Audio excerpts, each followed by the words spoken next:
Dattijai irin su Alhaji Yahaya Ibrahim, ɗan gwagwarmaya, masanin ilimin addini da na zamani, masanin siyasar ƙasa da ƙasa, masanin tsaro da fannin ƙere-ƙere. Yana ɗaya daga cikin dattawan da wato matasan Najeriya musamman yankin arewacin Najeriya ke bin sa bashin bayanan ilmantarwa idan za a fitar da yankin daga tudun mun tsira. Tawagar Cloud Hausa TV ta samu zantawa da shi kamar yadda za ku gani. Kin san a kowace ƙasa ba a Nijar ba kaɗai, 'yan siyasa suke jawo abin da ya sa sojoji suke musu juyin mulki. Domin gaskiya da riƙon amana da hangen abin da ya kamata a yi wa ƙasa in an yi ma ƙasa to ba soja ba duk 'yan ƙasar za su so su kuma za su ringa musu sambarka. Amma ba wani abin ci gaba sai abubuwan da sojoji suka kafa a zamanin mulkinsu 'yan siyasa sun zo sun gada kuma sun kasa riƙewa don cin hanci da rashawa, don rashin mutunci ga yara ƙanana wanda za su girma su zama matasa su ne masu mulki a gaba. To wannan abubuwan su ne kin san sojoji wasu za a ce radicals ko menene amma sun yi karatu iri-iri kuma kishin ƙasa ne a cikin zuciyarsu ba kishin aljihunsu ba. Saboda haka suke ganin irin miliyoyi da 'yan majalisa suke kwasa da sauransu da kuma kashe masana'antu da sauransu. Misali tun daga zamanin da aka samu mulki a jamhuriya ta biyu wanda marigayi Alhaji Shehu Shagari Allah ji kanshi ya gafarta mishi, muka samu wasu dan wani roman demokradiyya a kan mulkin farar hula, aka yi a Jakuta, aka gyara, aka daɗa inganta gyara refinery da sauransu, ana samu aka yi tituna. Ba wani gwamnati yanzu da muka sake samun roman demokradiyya a Najeriya bayan su da illa ma abin da aka kashe wancan duk aka karkashe su, masana'antu babu. Ai da Najeriya da Niger tun asali abu ɗaya ne, aka zo aka raba su aka ce nan Faransa nan rainon Ingila, amma duk ƙasa ɗaya ce, uwa ɗaya ne uba ɗaya. Ba mai raba Niger da Najeriya, ba mai raba Najeriya da Niger. Waye ne yanzu wani ɗan Najeriya ma a Niger ɗin kin ce mishi asalin shi ɗan Najeriya ne sai ku faɗa da shi. Haka kuma wani ɗan Niger ɗin a nan Najeriya in ka ce shi asalin shi ɗan Niger ne faɗa za ku yi. Domin me kowanne yana son inda ya fito a yi mai kirari da wurin.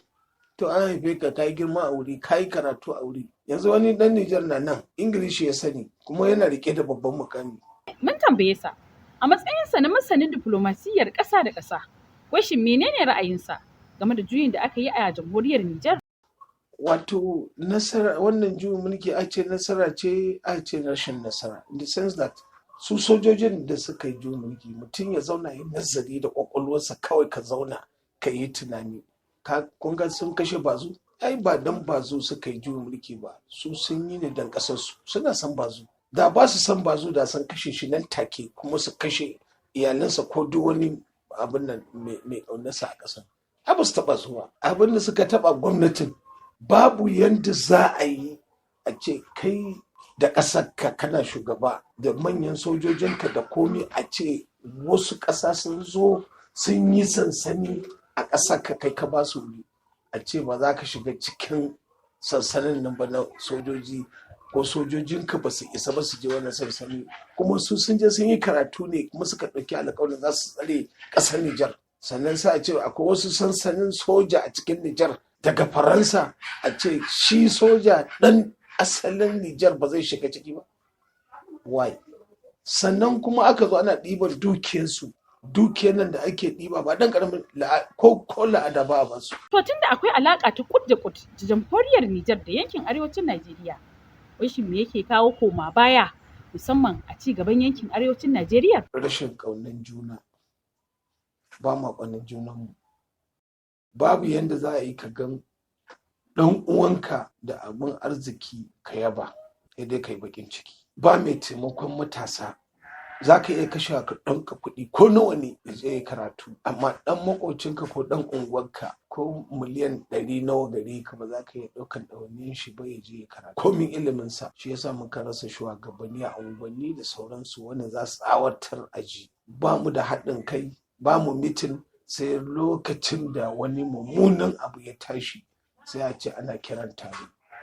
Yaran nan kuma da muke gudu muke ƙi yanzu suke kawo mana rashin tsaro a unguwanninmu, a garurukanmu, a jihohinmu. Tun can ba mu rungume su ba, domin ko TV kika siya ko ka siya ba remote control, to duk lokacin za ka canza tasha ko kai wani abu sai ka dan sha wuya, domin analog ne za ka tashi ka je ka yi shi da hannunka.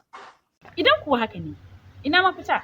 A mafita shine kan mu dogara ga ilimin boko kawai. Ilimin boko yana da kyau, ka je ka nemi ilimi amma ka haɗa da sana'a.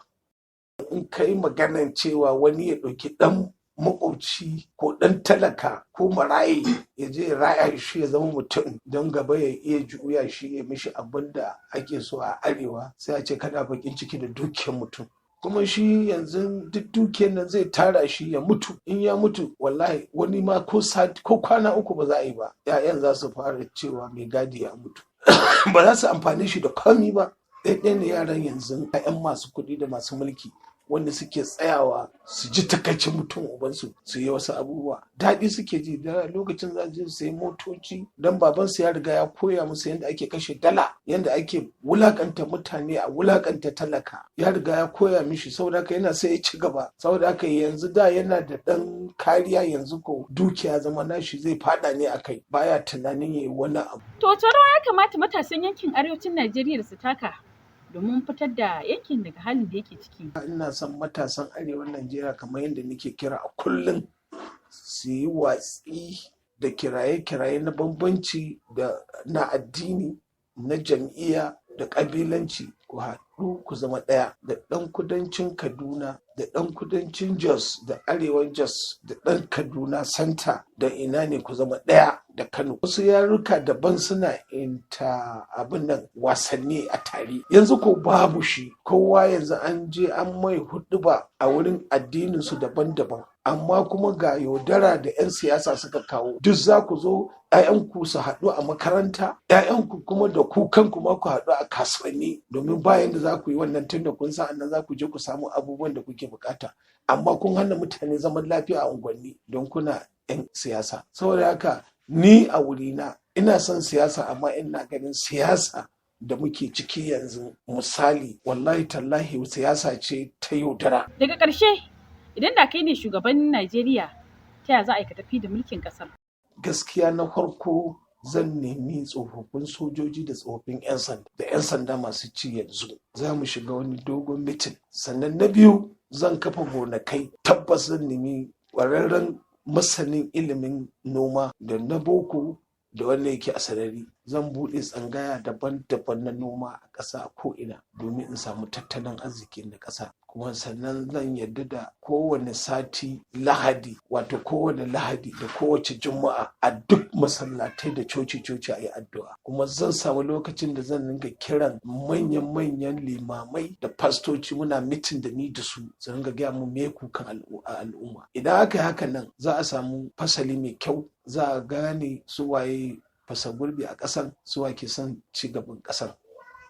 Alhaji Yahaya Ibrahim kenan, ɗaya daga cikin dattawan yankin arewacin Najeriya, inda muka samu damar tattaunawa da shi, ni Habiba Muhammad Abdulkadir da kuma tawagata ta Cloud Hausa TV. Kar dai ku manta, ku danna mana ƙararrawa.